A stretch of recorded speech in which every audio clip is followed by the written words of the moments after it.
a bien longtemps, dans un pays lointain, vivait une jeune fille d'une grande beauté qu'on appelait Cendrillon. La mère de Cendrillon était morte depuis bien longtemps, et son père avait dû élever la petite tout seul. Un jour, son père décida de se remarier, et la vie de Cendrillon fut brusquement bouleversée. La nouvelle épouse de son père s'installa dans la maison avec ses 2 filles. Depuis le premier instant de leur rencontre, la belle-mère ne put supporter la vue de Cendrillon. Ses 2 filles et elle étaient extrêmement jalouses de la beauté de la jeune fille et de sa bonté. Les 2 sœurs étaient bien moins jolies que Cendrillon. Mais surtout, elles étaient grossières et mal élevées. Un jour, le père de Cendrillon dut quitter la maison et entreprendre un long voyage pour son travail. Au milieu de sa belle-mère et de ses vilaines filles, la vie de Cendrillon devint alors un enfer. Tandis qu'elle se promenait dans le jardin en compagnie des oiseaux qu'elle aimait tant, Cendrillon vit approcher sa marâtre. « À partir d'aujourd'hui, tu iras t'installer dans le grenier. Et tu t'occuperas du ménage dans la maison.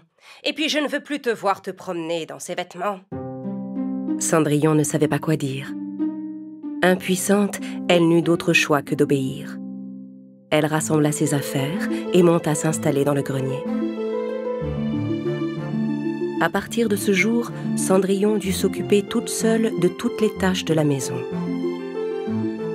Elle avait beau être épuisée, ni sa belle-mère, ni les 2 sœurs n'avaient jamais pitié d'elle. « Lave le sol mieux que ça, tu ne vois pas qu'il est encore sale de ce côté? Et tu ne t'es pas occupé du linge. À cause de toi, je n'ai plus rien à me mettre. » Cendrillon n'avait pour amis que les souris et les petits oiseaux qui venaient la voir à sa fenêtre. Quand elle avait trop froid la nuit, elle descendait discrètement les escaliers pour aller se réchauffer devant la cheminée auprès des cendres chaudes. Ainsi les jours passaient. Un jour, une annonce exceptionnelle fut faite dans tout le royaume. Notre prince va donner un grand bal au château. Toutes les jeunes filles à marier du royaume sont conviées par sa majesté à participer à ce bal. Quand elles entendirent cette annonce, les 2 vilaines sœurs se précipitèrent chez elles pour avertir leur mère. « Vous devrez être les plus belles jeunes filles du bal. Il faut que le prince choisisse l'une d'entre vous. » « Comme ça, nous vivrons tout au palais, n'est-ce pas, mère ?»« Nous devons vous trouver des robes et des souliers dignes de cette occasion, mes filles. Venez, nous allons faire des emplettes. » La marâtre et ses filles quittèrent la maison. Cendrillon, qui avait tout entendu, les regarda s'en aller le visage triste. Les préparatifs durèrent plusieurs jours. Les 2 sœurs s'étaient fait faire des robes de bal. Chaque jour, elles s'admiraient dans leur miroir et se disaient « Nous serons les plus belles jeunes filles du bal. »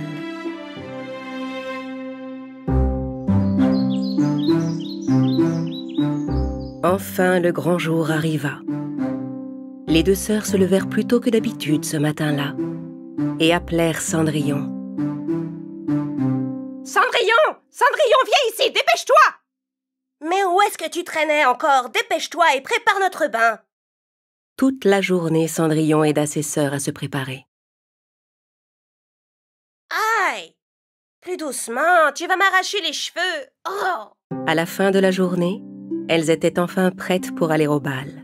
« Vous êtes magnifique. Oui, vous êtes magnifique. » Cendrillon rassembla tout son courage et demanda à sa belle-mère. « Pourrais-je aller au bal, moi aussi ?»« Qui, toi ?»« Eh bien, ils ont bien dit que toutes les jeunes filles étaient conviées. » Regarde-toi, c'est ça ta robe de bal? Le prince cherche une fiancée, ma pauvre fille, pas une servante. Venez, mes filles, nous allons être en retard pour le bal. Et toi, assure-toi d'avoir fini ton travail avant de te coucher. La marâtre et ses filles se mirent en route pour le palais. Restée seule à la maison, Cendrillon se mit à pleurer. « ne peux pas aller au château. Si mes parents étaient là, jamais les choses ne se seraient passées comme cela. À cet instant, elle vit apparaître une lueur étincelante. Cendrillon ne comprenait pas d'où venait cette lumière. Elle la regarda fixement, et soudain, au milieu du halo de lumière, elle vit surgir une magnifique fée. « Allons, ma belle Cendrillon, ne pleure pas. Toi aussi, tu vas aller au bal du palais. » Cendrillon n'en croyait pas ses yeux. Sous le choc, elle demanda « Mais comment? Regardez à quoi je ressemble. » « Ne t'inquiète pas, fais-moi confiance, je suis là pour t'aider. Apporte-moi une grosse citrouille du jardin et 7 belles souris. » Cendrillon ne comprenait pas pourquoi la fée lui faisait une telle demande, mais elle obéit sans discuter. D'abord, elle alla à la cuisine et prit une grosse citrouille. Puis elle monta au grenier pour chercher ses amis les souris et redescendit avec elles. Avec sa baguette magique, la fée transforma la citrouille en un magnifique carrosse. Puis elle se tourna vers les souris. Elle changea l'une d'entre elles en cocher et les 6 autres en 6 superbes chevaux blancs. Cendrillon contempla le carrosse et son attelage avec stupéfaction. Enfin, la fée se dirigea vers elle.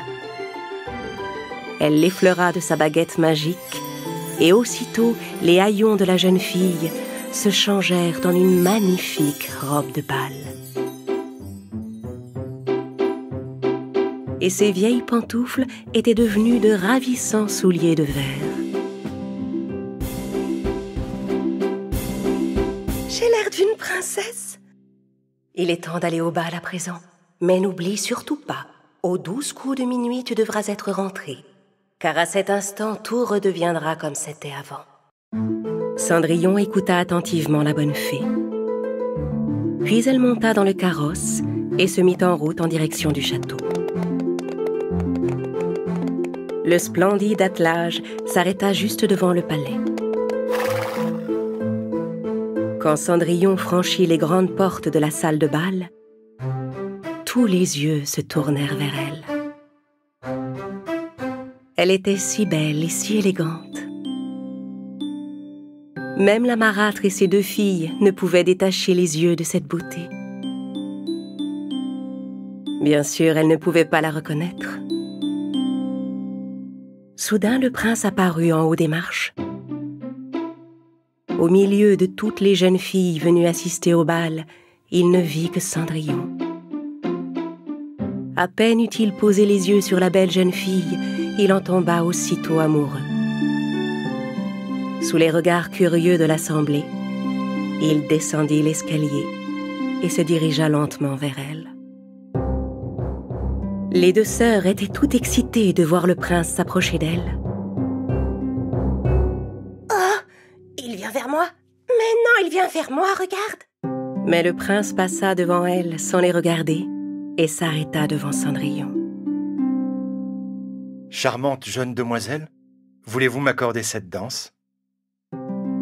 Cendrillon acquiesça poliment.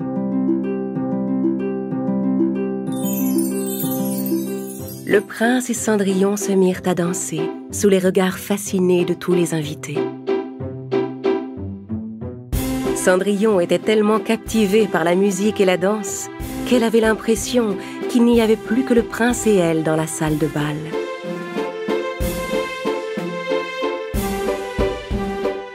Ils dansèrent toute la soirée sans s'arrêter. Absorbée par la danse, Cendrillon ne voyait pas les heures passer. À un moment, elle posa par hasard les yeux sur la grande horloge. Il était presque minuit. À cet instant, Cendrillon se rappela la mise en garde de la fée. « Au 12e coup de minuit, tu devras être rentrée. Car à cet instant, tout redeviendra comme c'était avant. »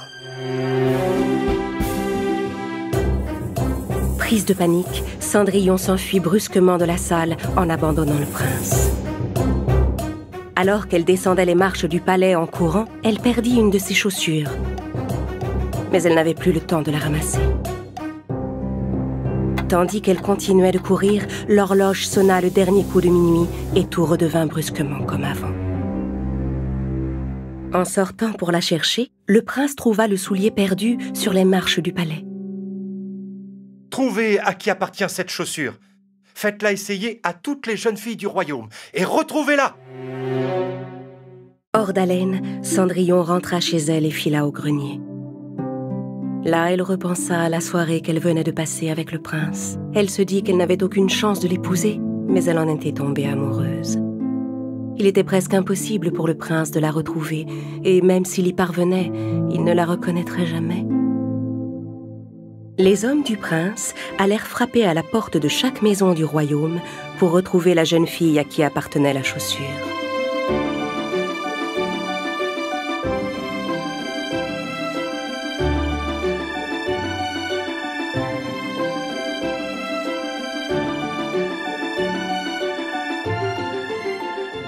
Mais le soulier n'allait à aucune d'entre elles.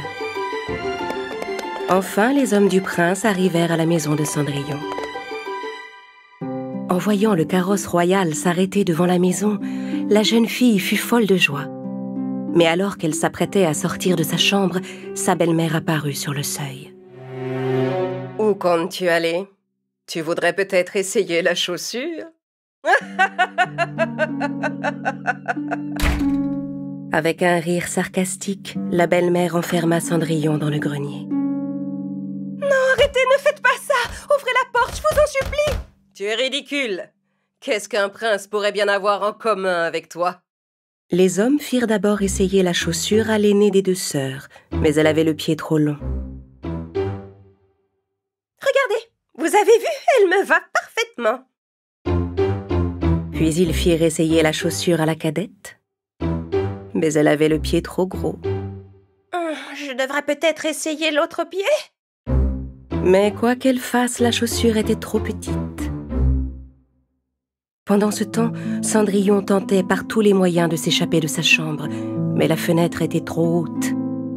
La pauvre jeune fille fondit en larmes. La voyant pleurer, ses amis les souris s'approchèrent d'elle. « Ma méchante belle-mère m'a enfermée ici. Il faut lui prendre la clé. » Une des souris se glissa sous la porte et s'élança dans l'escalier. La marâtre était en train de raccompagner les hommes du prince qui s'en allaient. Revenez donc demain. Elles ont tellement dansé, leurs pieds sont tout gonflés. La souris sauta sur la jupe de la belle-mère, se faufila dans sa poche pour y dérober la clé et fila au grenier. Puis elle glissa la clé sous la porte. Folle de joie, Cendrillon ramassa la clé, ouvrit la porte et dévala les escaliers. Mais comment es-tu sortie? Attendez. Moi aussi, je voudrais essayer la chaussure. La marâtre et ses deux filles éclatèrent ensemble d'un rire hystérique. Il suffit! Les ordres du prince sont clairs, nous devons faire essayer la chaussure à toutes les jeunes filles. Quand Cendrillon glissa son pied dans le soulier, tout le monde fut stupéfait. La chaussure lui allait parfaitement. Jeune fille, cette chaussure est-elle bien la vôtre? Cendrillon acquiesça. Veuillez nous suivre au palais, je vous prie. Les gardes accompagnèrent Cendrillon jusqu'au palais, puis la conduisirent auprès du prince. Dès qu'il croisa son regard, le prince reconnut la jeune fille avec qui il avait dansé. Il prit ses mains dans les siennes. « Enfin, vous voilà, ma princesse. Voulez-vous m'épouser ?» Avec des larmes de joie, Cendrillon accepta la proposition du prince. Ils se marièrent et vécurent heureux pour toujours.